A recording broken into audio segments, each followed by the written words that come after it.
My name is Skip Rutherford. I'm Dean of the Clinton School. And when I read about this book, I went to Nikolai and I said, we got to get these guys here because this is a compelling story and maybe one of the most compelling stories we've had at the Clinton School. So could I please ask if you turn your cell phones and other electronic devices off? To introduce our program is Clinton School student Josh Visnall. Josh is from Ohio. He graduated from Central Michigan University, and he interned with the Detroit Lions. Before coming to the Clinton School, he was an AmeriCorps worker in flood relief in Cedar Rapids, Iowa, and he did recovery efforts following Katrina in New Orleans. At the Clinton School, he's worked with our vets on a needs assessment program for rural Arkansas veterans. He's worked on his international project on youth development in Belize, and he's currently working with the Hillary Rodham Clinton Children's Library on a community outreach learning program with the Central Arkansas Promise neighborhood and CALS. He also played football in high school and college, and he's coached the sport. He has had a couple of concussions. Please welcome Clinton School student Josh Visnall. Good afternoon. Thanks for coming out. Being a former football player in college and a journalism graduate, I could not be more excited to introduce the next two speakers. Mark Fainaru-Wada and Steve Fainaru have accomplished a great deal in their investigative journalism career. Mark, who is an investigative reporter for ESPN, co-authored the New York Times bestseller Game of Shadows, which helped uncover the performance-enhancing drug scandal in professional sports, with an in particular focus on Major League Baseball home run king Barry Bonds. Steve is also an investigative reporter for ESPN and received a Pulitzer Prize for international reporting for his investigation into the U.S.'s military reliance on private security contractors. So like any good journalist, they both have managed to tick a lot of people off with a lot of power. Which leads us to their most recently published work, League of Denial, the NFL, Concussions, and Battle for Truth, where Mark and Steve challenged America's national pastime, the National Football League, an organization that generates more than $10 billion of revenue per year. Believe it or not, that would make them the largest nonprofit in the United States. League of Denial reveals the NFL's role in covering up and denying the connection between football and brain injury. It's very reminiscent of Big Tobacco's fight to deny the link between smoking and cancer, where power and money silences proven research. The book inspired a compelling PBS Frontline documentary of the same name, which premiered last fall. Mark Fainaru-Wada and Steve Fainaru's investigative efforts are fine examples of public service, considering the fact that over 250,000 youth participated in Pop Warner football in 2010, the stakes for reform in the sport are high. It remains to be seen what exactly will come from their work on concussions in football, but the light they have shed on one of the most pressing issues in sports has the potential to affect millions. Without further ado, it is my pleasure to introduce Mr. Mark Fainaru-Wada and Mr. Steve Fainaru. We don't often come out from behind a curtain, so this is a little feeling really special right now. I'm Mark, Steve, my brother. We're really flattered to be here. We wanted to thank the dean and Nikolai and everybody here at the school for having us. It's just really flattering, and we're excited to be here, and thanks for coming out. I thought I'd start just by reading to you. We were just reminded of this when we were talking backstage before we came on. There's obviously a very famous Little Rock. Is it Little Rockian? Is that what it is? A Little Rockian? Famous Little Rockian, Jerry Jones, the owner of the Cowboys, a former Razorback. He actually had something to say about our work. He hadn't actually seen the documentary that ended up part of this or read the book, but he did nevertheless say he wanted to offer some comments about it even though he hadn't seen it, which was that the word is not exploit, but it is a play off the high interest there is today in the NFL, the high interest there is today in the game of football. It was very obvious that it was focused in that area. It had very misleading and incorrect facts. And then the journalist, asking a very good follow-up question, asked, what was misleading? Jones responded, it implied things. So we were then, of course, asked to comment as journalists, and we just said, well, look, we'll let Jerry Jones's words speak for themselves. It's not clear what he's referring to, but of course, we stand by the facts that were laid out in League of Denial, both in the book and the documentary. So I just thought I would sort of bring that to the table as we begin our discussion. You know, Steve and I, when we get a chance to speak, we often prefer to answer questions because we think that's when the dialogue gets much more interesting. So we'll spend a little bit of time sort of introducing what we did and how we got to it, and then I'll talk for a few minutes, and Steve will get up here and talk much more eloquently than I will, and then we'll do some Q&A. The place that I thought we would start, though, was just to give you a sense of how this came up for us. As was mentioned, we're both investigative reporters at ESPN, and I had been there. Neither of us had done any work on this issue of concussions in football until I got assigned a story at ESPN to work on a piece about a former Minnesota Vikings player named Fred McNeil. And Fred had played about a dozen years in the NFL for the Vikings, and he actually saw his football career really as almost a preamble to a second career as a lawyer, something that could almost help finance his way to get to law school and then become a lawyer. And he did that very successfully. He retired from the Vikings and then launched a career as a lawyer in which he became a partner in several firms, and in fact, at one point was litigating cases for his former teammates who were suing the Vikings or other teams for workers' compensation payments based on the injuries that they had suffered from playing football. So Fred had had a very successful career as a lawyer, but by the time that I ran into Fred and had been assigned to look at Fred's life, he no longer was a practicing lawyer, but not only that, he no longer really could take charge of his life in any way. Fred had early onset dementia and really had a pretty good memory of his football career, but when you began to talk to Fred about things he'd done yesterday or ask him about his calendar or his schedule, he was lost. His life was being run by this point by his ex-wife and his two young sons who were in their early 20s. And it was a heart-wrenching couple of days that I spent with Fred, seeing just the dramatic changes that had gone on in him, hearing from his family, just the difficult nature of how they'd seen this man literally transform before their eyes, just losing his identity. In the course of doing the reporting on Fred, I went to West Virginia and I met with a doctor named Julian Bales. And if you end up reading our book or watch this documentary that's based on the book, you'll see Julian Bales. And he's a famous neurosurgeon. He's at the very beginning of the book, actually. And Bales was our sort of expert to go to for this story. And when I met Dr. Bales, we began to have sort of an informal conversation, and he said, you know, are you going to do a book on this topic? He had read this book that I had done previously with a colleague, Game of Shadows, based on steroids and sports, and he said, you should do a book on this. And I said, well, no, surely somebody else is doing a book on this topic. By then, there had been coverage of the concussion issue in football. You know, some of our colleagues at ESPN had done fantastic work. The New York Times had done some very important and groundbreaking work. GQ, a magazine, the magazine had done two very important stories on this issue, really moving the ball forward. And I said to Julian, well, no, one of those people has to be doing a book. And he said, no, I really don't think so. So I came back to the Bay Area, and I went to Steve, and I should always preface this because Steve gets mad, because when I say I came back to the Bay Area to talk to Steve, I came home, he always says, well, make it clear that we don't live together anymore. We're not like in bunk beds, and you know, we're not at our mom's house anymore. So I came back to the Bay Area where we both happen to live in separate homes with our separate families. And we had always talked about doing a project together, and I said, look, you know, this is what he knew what I'd been working on because we always talked to each other, and I said, you know, what do you think about a book on this?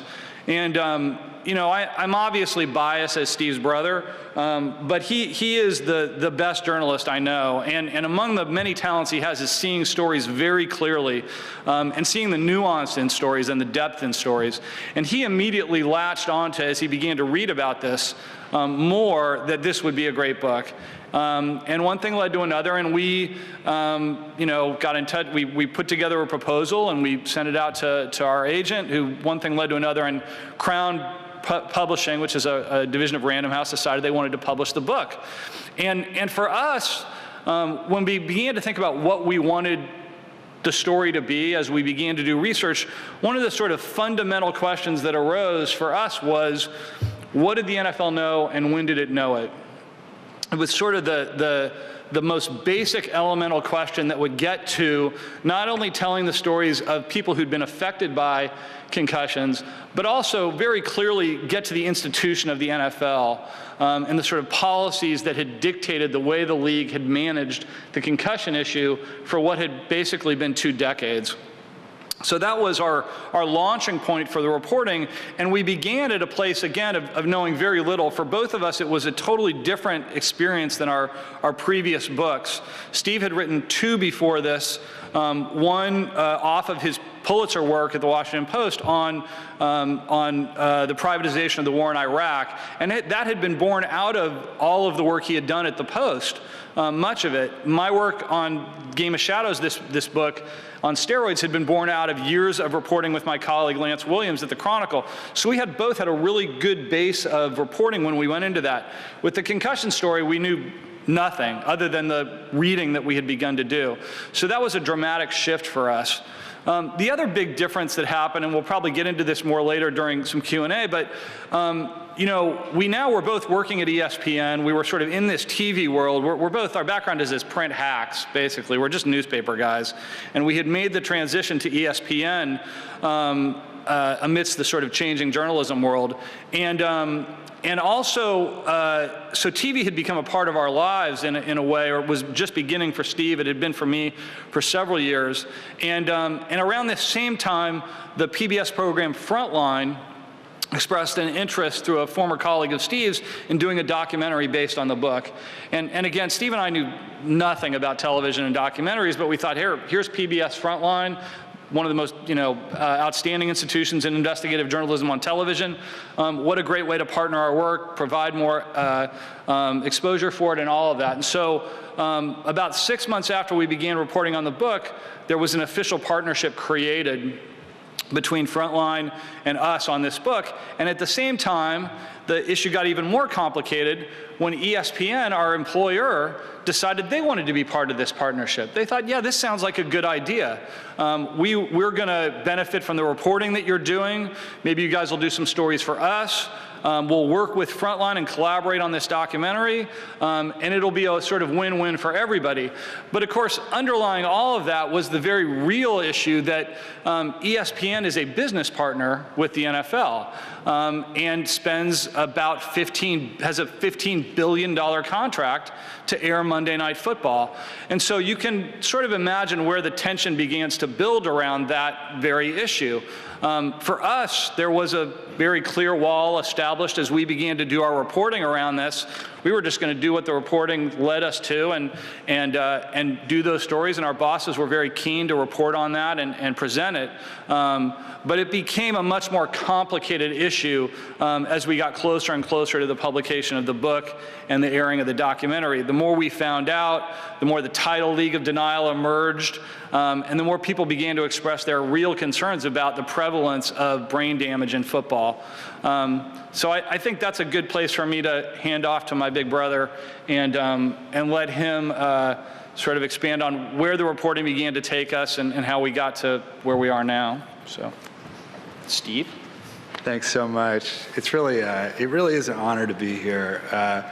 The only school of public service in the country, and for our work to be recognized as something in the arena of public service is just really gratifying because, of course, as Mark was describing, as we began to develop our work and the complicated tensions around it and the economics around professional football now, I don't think we were recognized by many people, particularly the National Football League, as performing a public service. So I'm really grateful. And, it is true, as Mark alluded, Mark always, I'm surprised he hasn't actually pointed this out. He's the younger brother, which he likes to point out constantly, mostly because people don't immediately recognize that he's the younger brother. But it's also not an uncomplicated thing to do a book with your brother, and you kind of revert really to the way you are when you're like a kid. But the difference is you can't just pound your younger brother when you're frustrated with him. You have to actually talk to him and reason with him. So as Mark said, when we began to talk about this book, and it was Mark's idea as introduced by Julian Bales, and he began to talk about it with me, it immediately struck me as a brilliant idea, in the sense that here you had all the classic elements of a big topic, an important topic. You had an incredibly powerful corporation whose product is also embedded in the culture of the country. You had the growing realization that this product was now implicated in what was becoming a very serious public health crisis. And the tension involved in that, I think, struck us both as something that was very rich journalistically, but also something that we could hopefully shed some light on as people, parents, fans, players, were beginning to try to sort out what to do about it. Should we let our kids play? Should I continue to play? How do we deal with this on a number of different levels? And so we basically started the way a lot of journalists do. We started from the beginning, and so we decided to go back to sort of the beginning of the story for the National Football League, and that's what led us to a guy named Bennett Amalu. Amalu was a pathologist who worked in the coroner's office in Allegheny County in Pittsburgh, Pennsylvania. And Amalu is an unusual guy. He was Nigerian. He was one of 7 pathologists who were working in the coroner's office at the time. And the only reason really he came into our story and became such an important part of our book was that he just happened to be working on the day that Mike Webster, the Hall of Fame center for the Pittsburgh Steelers, was brought into his body was brought into the coroner's office. He had died at the age of 50 of a heart attack. Amalu knew absolutely nothing about football. He told us that when he first entered into this issue, he had never heard of the Super Bowl. He wasn't aware of what the Super Bowl was. He certainly was probably the most ignorant person in Pittsburgh around the issues about the Pittsburgh Steelers, which of course, as most people know, is a rabidly fanatical football town. But he had sort of 3 things going for him at the time. One was that he had just finished his studies in neuropathology, which are the studies of brain disease. He had studied at the University of Pittsburgh Medical Center, which is a very prestigious institution. Another thing was that he had been an intern in the coroner's office at a time where he studied a case of domestic violence where a woman was battered, and then he autopsied her brain and found that she had severe brain disease. And although he didn't publish anything on that case, he was very curious. He found significant brain damage and was curious about sort of what the effects of the abuse that she had gone through had on her brain. And then the other thing was that he had seen the issues around Webster in the news. So Mike Webster, for those of you who don't know, was a Hall of Fame center for the Steelers. He was the anchor of the Pittsburgh Steelers dynasty in the 70s when the Steelers won 4 Super Bowls. He was very much a guy who was seen as being almost symbolic of the personality of the region. Blue-collar guy, had an incredibly tough guy, played at one point I think 6,000 consecutive plays. He refused to come off the field, and people loved him for it. He was a center, which is probably the most anonymous position on the field, and yet he was a superstar in Pittsburgh. And so when he began to get sick, it became a very big deal in Pittsburgh. And the issues surrounding Webster were extreme. People began to understand sort of what he was going through. He had been seen sleeping in the Pittsburgh Greyhound station. He seemed to be homeless. He would sleep in his truck at times and sort of wander the highways between Wisconsin and Pennsylvania. He was in an incredible amount of pain after his career, and as a mechanism to treat that pain and allow himself to sleep because he had such incredible trouble sleeping, he would literally use a stun gun to put himself out, and he would have his sons and his friends hit him with a stun gun to put him out. He started supergluing his teeth, which were falling out, back into his mouth. Mark and I, during the course of our research, found out that he was writing thousands and thousands of letters, which in many ways documented his descent into what really can only be described as madness. He was literally going crazy. And in these letters, it was incredibly disturbing because you could watch a person losing their mind in real time. And so at the beginning, many of these letters are sort of frantic pleas for help. And by the end, the letters are literally incomprehensible. You can't make heads or tails out of them. And yet, Webster is writing and writing and writing. And people in Pittsburgh began to become aware of this. And so Amalu saw Webster's case on the news, and he was curious. He was wondering sort of whether there might be a connection between Webster's football career and what had happened to him. And so that day, when Webster's body arrived at the Allegheny County Coroner's Office, Amalu made what we describe in our book as a fateful decision, a decision that really turned that day into one of the most historic days in the history of sports in our country. And that decision was that he was going to harvest Mike Webster's brain, put it in a jar of formalin to preserve it, and then slice it into very microscopic pieces and examine it and try to determine what had happened. And what he found was that Webster's brain had experienced this accumulation of a protein called tau, which is an abnormal protein that in certain circumstances can literally strangle brain cells. It's one of the biomarkers that's found in Alzheimer's disease. It's found in other neurodegenerative disease, but it had taken on a very specific and a unique pattern in Webster's brain, and it had literally caused him to go crazy.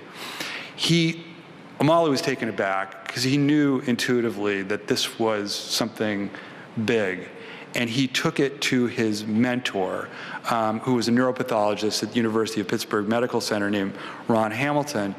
And he tried to get him to guess who this was. He didn't tell Hamilton whose brain these slides belonged to. He didn't say anything. He just basically said, "Who do you think this is? What do you think has happened to this man?" And first thing Hamilton said was, well, it must be a boxer.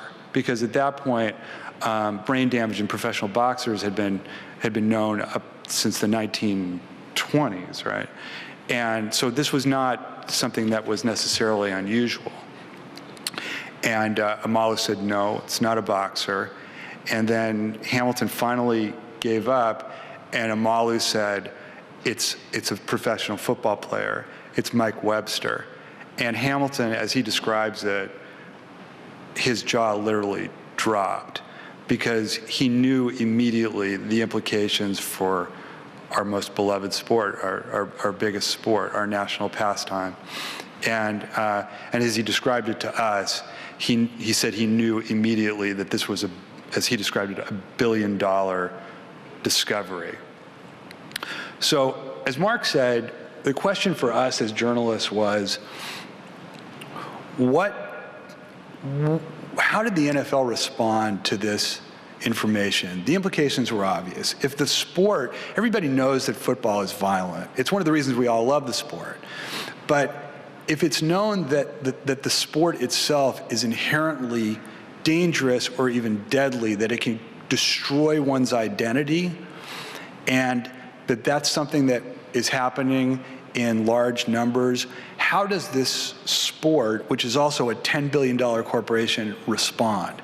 And that's sort of the question that Mark and I set out to answer. As he put it, what did the NFL know and when did it know it? And what we discovered was that the NFL, from the very beginning, set out to essentially bury this information.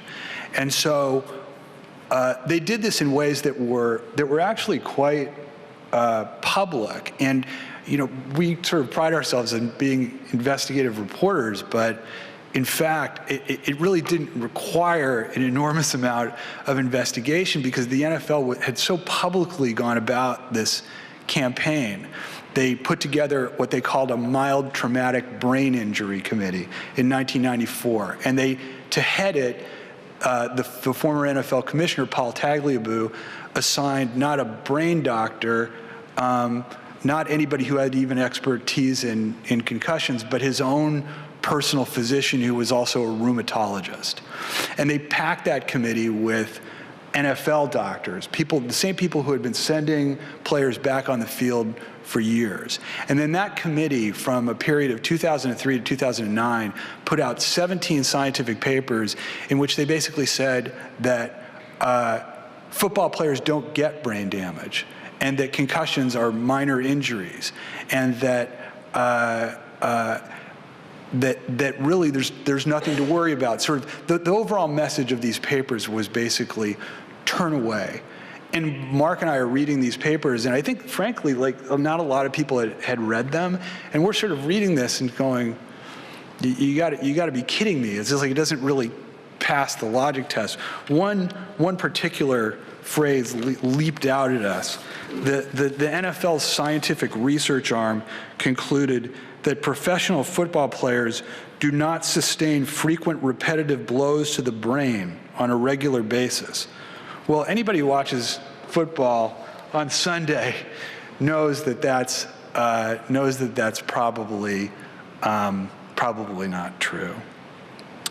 And then with people like Bennett Amalu, they just tried to squash them. They use all their media power and all their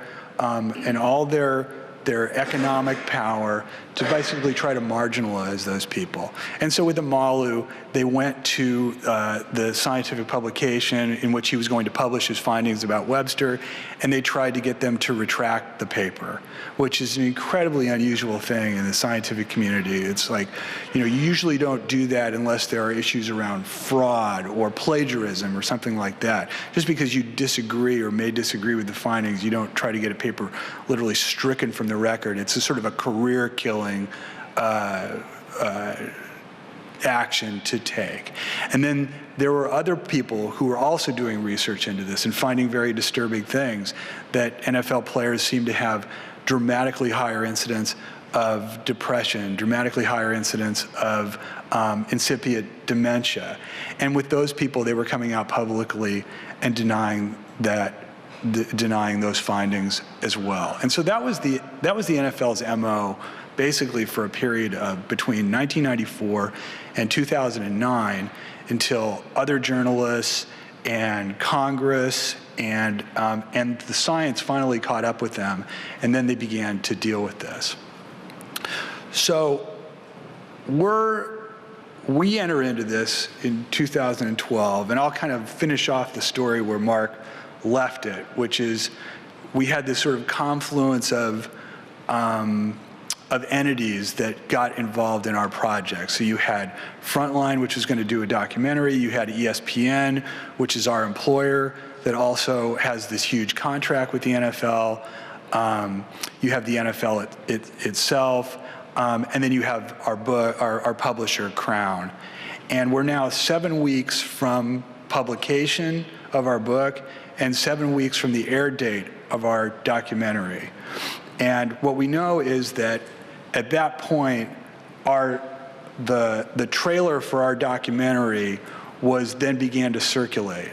And of course, the name of it, League of Denial, was going to raise serious issues for the NFL. And then you had, in this trailer, you had one scientist saying, we don't really know where this stops. She feared that every single football player may have some form of neurodegenerative disease as a result of the sport. And at that moment, what we know is that there was a lunch between the commissioner of the NFL, Roger Goodell, and the president of ESPN, John Skipper. We know it's been reported that Goodell expressed his extreme displeasure over ESPN's participation in this film. And 3 days later, Mark and I got a call from our bosses at ESPN telling us that ESPN had withdrawn from the film and was no longer going to be a partner on this. And so that, of course, was extremely alarming and distressing to us, and obviously indicative of the different forces that were at work. And I think what's been really gratifying for us in the end is that the NFL, if in fact it did take action to try to apply pressure around our work, was unsuccessful because the document aired as completely intact. Our book came out on schedule. ESPN, even though they had taken their name off of the film, then broadcast excerpts of it and helped us promote it, frankly, by putting us on the air. And so the power of the book, ironically, the power of the material such as it is, I think that the NFL's actions in some ways amplified it because it laid in sort of very stark relief kind of what the different forces were in play here. And that's sort of where we are today. So I think with that, we'd be happy to take any of your questions. Well, thank you guys very much. And by the way, it is public service. Thank you. Questions? Yes. Mr. Craig O'Neill.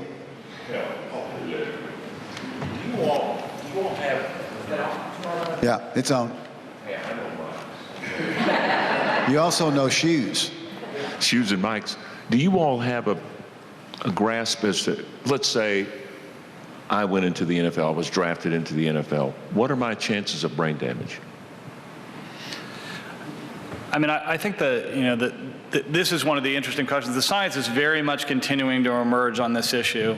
At this point, there have been, I think it's 52 brains of former NFL players. This disease that Bennett Amalu discovered in football players for the first time in 2005, at this point can only be diagnosed posthumously in death.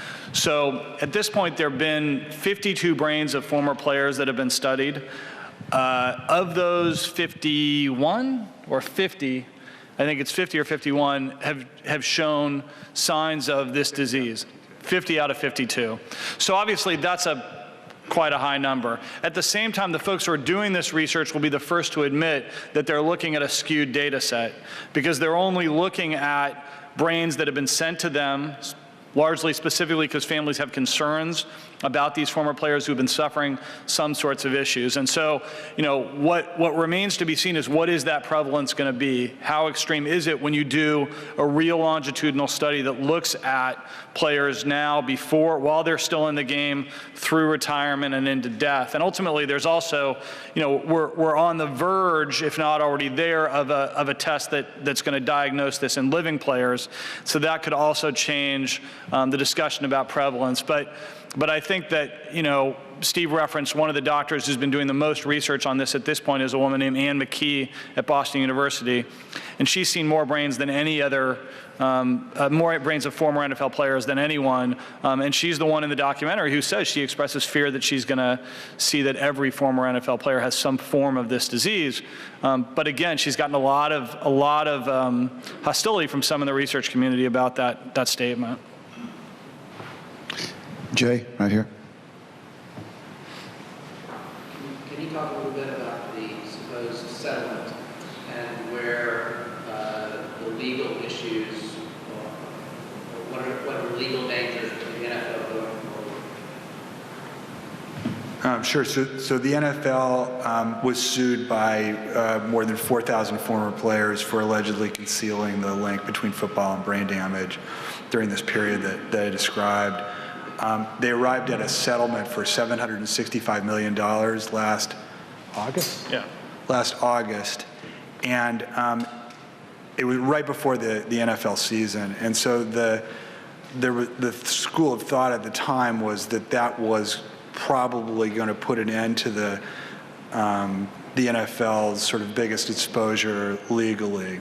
But what's happened since is that the judge about 3 months ago rejected the settlement, arguing that that both the NFL and the plaintiffs had not provided enough evidence to show that all the players who were in need of help would be covered by this money.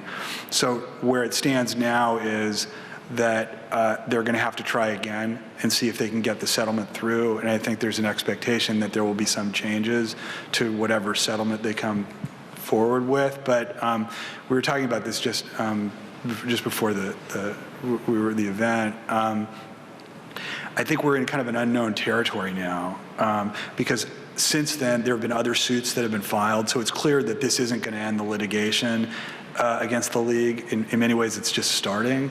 The NCAA is also facing litigation.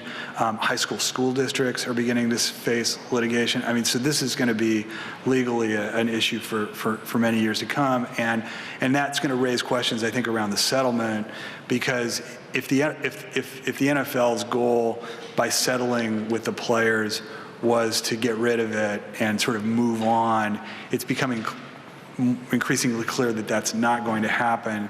And so will they want to stick with this settlement, especially if they have to put more money into it? So I guess we don't really know, but I think the sort of the bottom line is that it's not nearly over. Question right here. We'll get some back here. We got. In your book, you also deal with the helmet maker. I believe it's Riddell. Is that how they pronounce it? Yes. Last month, the University of Arkansas head football coach Brett Bielema tweeted that the Razorbacks would be wearing this new type of helmet called a Speed Flex. And Riddell is claiming that the Speed Flex disperses the energy when the player suffers a hit, and that reduces trauma. And that there is also some type of software built into it that will alert the sidelines that this player has possibly suffered a concussion or a potentially concussive hit. Do you have any comments on the validity of that? Go ahead. I mean, one of the fascinating things I think both of us saw as we began to do the research around this issue, as the concussion issue grew and grew in sort of public awareness, there were several different niches that sort of created around it. One of them was a real a capitalism, actually, sort of around the issue of concussions.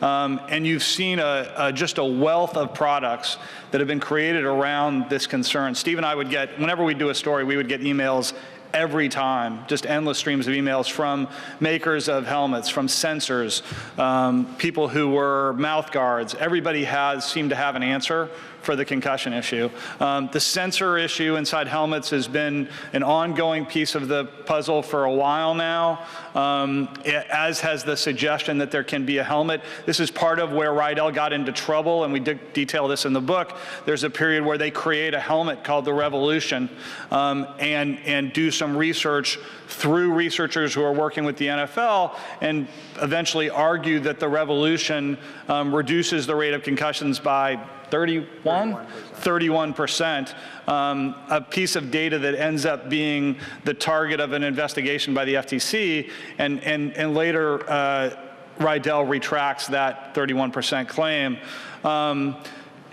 When you talk to scientists who've been studying this for decades now, the one consensus seems to be that there is no helmet that will solve this issue, at least now. The helmet was created as a means of protecting against skull fractures. when we went from leather to plastic, and it's done a fantastic job of that. It reduces skull fractures. The reality, though, is it's had the opposite effect as it relates to concussions and that kind of damage, because it's a weapon, right? It weaponized football in a way that it hadn't been when leather helmets were in play. When people talk now about changes to the game, the sort of extreme reaction is, well, maybe we should just go back to leather, because that's a time when players were much more conscious of worrying about running into each other's heads. We're clearly not going back to leather, but the helmet is a weapon in this way that leather was not. We've got some questions back here. Yeah. Hi, thank you so much for your work. It really is important. You spoke a lot about the dynamics at play with institutions like the NFL, ESPN, and I know, Steve, that you used to work at the Bay Citizen. And thinking about nonprofits. You've done some excellent research on my brother. Thank That's you. good. They're short-lived. But the idea of nonprofits, a lot of times we hear about how we have transparency in government. And I'm curious as to what kind of changes could we have so that the nonprofits like the NFL, large ones that have huge interests, financial interests, and including smaller ones, whether they're investigative journalism or anything like that, just have better structure so there can be transparency, and that the people they serve and work in those organizations can actually be protected. I don't honestly know the answer to that question, really. I think with regard to the NFL, one thing that I think that was striking to Mark and me as we were doing the book, we draw parallels in the book between what happened with the NFL and what happened with the tobacco industry. That when it was discovered fairly conclusively that smoking was linked to a whole range of very serious health problems, the tobacco industry attacked scientists, set up their own research arms, did a lot of things that are very similar to what the NFL did in their own time of crisis. And I've kind of personally sort of, now watching what's playing out with General Motors, and, I've kind of sort of coming to the conclusion that almost like this is how these institutions react instinctively to protect their, to protect their own interests. I think it's, I think the knee-jerk reaction is to say, well, that the government has to be, or the people who are watching over these and regulating these industries have to be more aggressive. But I mean, at the same time, my own personal feeling is like, do we really want the government regulating football? I mean, no. For me, no, personally. And so where does that leave us? Because as Mark said, now it's not only that the NFL is a corporation, it's that the business of concussions, the medical issues of concussions have now become sort of, what's the word, like corporatized. And so, how is the market going to really sort of take care of that? I don't really know. It's a long-winded answer of saying, like, I really don't know. I mean, the NFL has sort of limited nonprofit status. It's a corporation. And I don't think that the answer is in that issue, actually. It's somewhere else. But I'm not quite sure.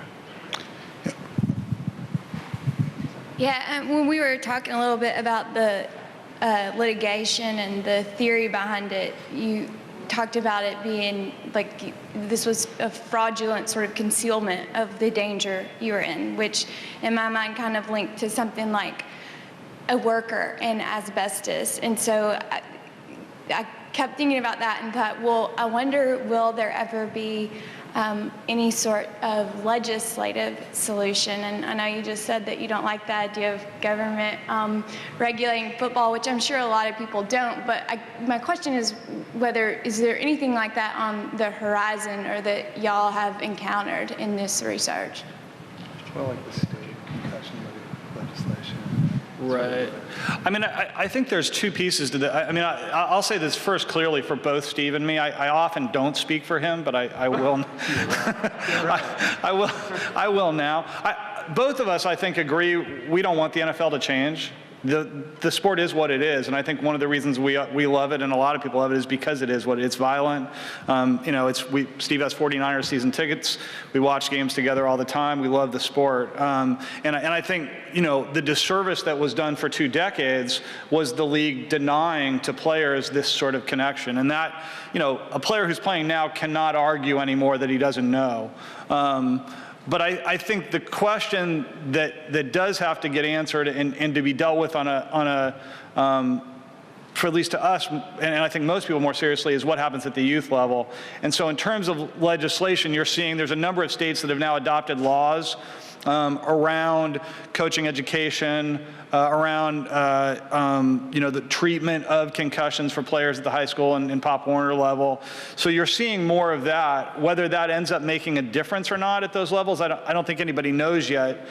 We were talking before, Steve and I did a story for ESPN 3 months ago that stated that talked about the decline of participation rates in Pop Warner football. It's down 10% now in the last 2 years. And the medical director for Pop Warner actually is Julian Bales, the guy we talked about earlier. And Julian flat out says that that's attributable to the concerns that parents are having about concussions and the long-term effects of that. So, I think all of that remains to be seen how it plays out and whether legislation plays a role in changing the culture of football at the youth level. The NFL is pouring millions of dollars into this issue around trying to train coaches to change the way players tackle. We did a long piece on that a while back. Can you really do that? Can you actually take the head out of the sport? That seems a pretty far-fetched idea, but some people believe it's possible. So I think a lot, in many ways, we are really in the early stages of where this is headed. Yes, we got 2 questions at the back. We'll get both of them. When I saw your presentation on Frontline, I realized I had an untreated concussion from 8th grade football off a Rydell helmet. So my question is, how do you combat coaches who have the mentality that they make fun of injuries? And the second question is, dealing with the outside the lines feature, how did that change some of this, especially with regard to the doctor you mentioned for the NFL? The last part of your question, I didn't quite follow. I'm sorry. It was dealing with the outside the lines report about this, and y'all mentioned the doctor earlier. Yeah, Dr. Amalu? Yeah, no, not him, but the one who was for the NFL. Oh, right, Elliot Pellman, right. Yeah, what happened to him? Right. What was the first one? Oh, right. I think that there's, with respect to the culture of football, my own opinion is that it's kind of, there's 2 issues. There's one, sort of the youth football issue, and then there's the pros. In the pros, I don't think you're ever going to eliminate this culture. It's embedded in the structure of the business. I mean, I think one thing that we forget when we're watching these guys is that this is their livelihood. And, as Mark said, I'm a 49er season ticket holder. And for those of you who follow the team a little bit, you know that a couple years ago, Alex Smith, who was the quarterback, got a concussion. I was at that game. He disappeared from the field. Nobody had any idea what had happened to him. Colin Kaepernick came in and took his place, and Smith never saw the field again. I mean, now he's in Kansas City. And so the implications are obvious that if you sit out and don't go back on the field, your livelihood is at stake. The way you support your family is at stake. And so I just don't see that culture ever being eradicated from the NFL. With the youth level, I think it is incumbent on the coaches to take the initiative to get kids off the field and to be able to recognize that. But the one thing I would say is that in the limited sort of exposure that Mark and I have had to youth football, the coaches they get caught up in it like everybody else, and the culture is play and play through pain, and I don't know how it's gonna take some time, I think, to change that. Elliot Pellman, the rheumatologist who was also Paul Tagliabue's personal physician, who headed the NFL's research arm into this, continues to work for the NFL, much to the amazement of nearly everybody who's involved in this issue, and no one's really ever explained why. But he is the NFL's medical director, and he's still involved in this issue in many ways. Alex, you got a question? Then we got. Yes, thank you both for coming today. It was really great to hear you guys talk about the project that you've been working on. Simple question is, first off, what do you think the NFL will look like in another 20 years? You have parents who are pulling their kids out. You have President Obama saying if he had boys that he probably wouldn't have them play football. And so the very potential workforce is, as you just illustrated, decreasing by 10%, et cetera. And somewhat related to that, a second question of, I know there's been a lot of recent talk with Northwestern and unionizing players at the non-professional level, the college level. And some of that, a portion of that perhaps, is related to health issues and these student athletes and having protection and having some sort of safety net, if you will, if something happens. And so all of this moving forward, do you see the NFL just becoming like boxing, where it still exists, but it's not nearly what it was 40 years ago, 50 years ago? Do you think that technology can catch up, or who knows? We'll just wait and see. You preface this with, this is a simple question. There's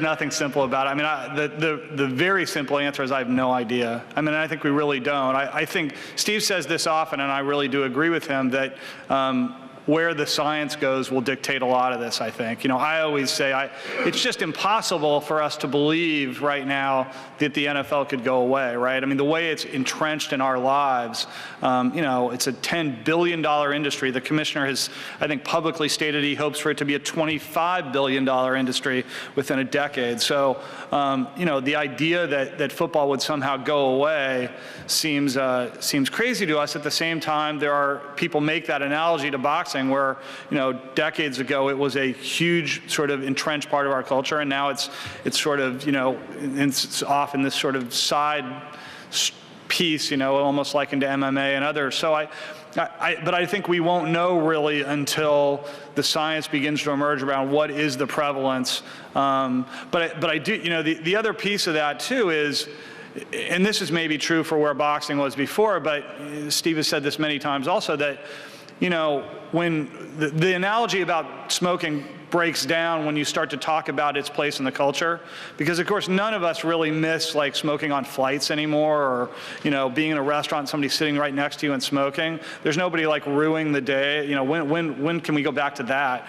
But clearly, for a large segment of the population, if you lost football, the NFL, that would be a huge. That would have a huge impact on our culture. I mean, 110 million people watched the Super Bowl this past year, compared to 10 million people who watched Breaking Bad's finale. So, this is such an important piece of the way we sort of do business in our society that I think, that would be dramatic. But I don't think we really know until we get further down the road with the science. I think that's an important point too. Like that.